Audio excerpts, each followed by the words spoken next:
السلام عليكم، كي دايرين؟ لاباس عليكم؟ كلشي بخير؟ نتمنى تكون اموركم يا ربي كلها في احسن الاحوال وفي افضل الظروف. كنتلاقى بكم اليوم فيديو جديد، وصفه جديده من وصفات رمضان. واحد البلبوله بلديه كنا كنوجدوها شحال هادي، يعني ما فيها لا اضافات لا من هادي لا من ديك لا لحم لا والو، ولكن كتجي بنينه. حبيت نشاركها معكم اليوم. غنحتاجوا جميله ولا كوكوط اللي بغيتو ما بغيتو تحضروها. غادي نضيف واحد تقريبا 3 الملاعق كبار ديال الزيت. انا استعملت هنا زيت الزيتون، بما اننا كنهضروا على البلدي نبقاو في البلدي. ندير هنايا واحد مطيشه تقريبا واحد 2 حبات اللي مطيبين. انا عندي هنايا مجمده طيباهم ماشي مطيباهم، انا شاركت معكم هذه في واحد في الوصفات ديال رمضان، يعني التحضيرات فورتها. مادام قلت اللي بغى يرجع الفيديو، مادام قلت شاركتها معكم العام اللي فات بلا ما نشاركها معكم هذا العام. كنديرها في البرمه، كندير الكسكاس وكنحيد مطيشه، كنحيد منها الزريعه وكنخليها تفور، ومن بعد كنحيدها وكنطحنها وكتجي خاطره ما فيها لا ما لا والو ولا زريعه لا والو كما كتشوفوا معايا. غادي نضيف هاد المطيشه، وعندي هنايا واحد البصله متوسطه محكوكه كما كتشوفوها معايا هنا.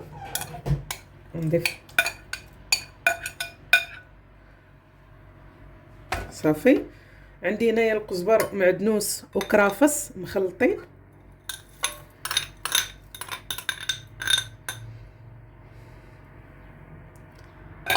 وبالنسبه للعطريه عندي الملحه، الابزار، السكينجبير، الخرقوم وشويه ديال القزبر حبوب. هادشي وغادي نديو كلشي فوق النار يتقلى مزيان. هادشي كله خاصو يتقلى وعاد نرويوها ان شاء الله.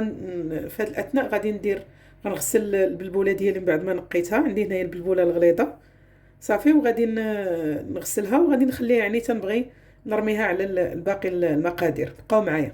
من بعد هنايا ما درت المرقه، غتبان لكم بعيده سمحوا لي. من بعد ما درت المرقه وبدات كتغلى، هذه غسلتها كما ذكرت معكم فغلوحها على داك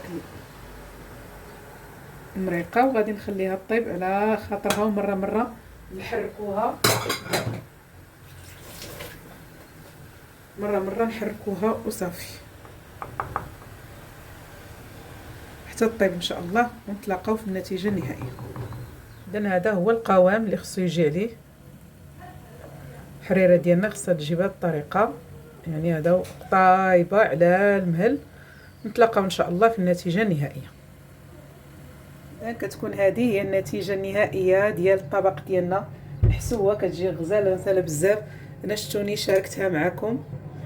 المقطع صراحه اللي كبيت فيه الحسوه مشى ليا، معليش. كتكون هذه النتيجه غزاله بزاف. وهذا الشيء راه تلبات شويه لانني راه طفيت عليها قبيله. اما الا بغيتو ديروها خفيفه زيدوا عليها دابا شويه الماء وسخنوها، ولا كبوا ولا طفوا عليها وكلوها مباشره. كتجي يا سلام. نتمنى يا ربي انني نلقاكم في فيديو قادم وانتم في احسن الاحوال وفي افضل الظروف. صيامكم مقبول، بسلامه.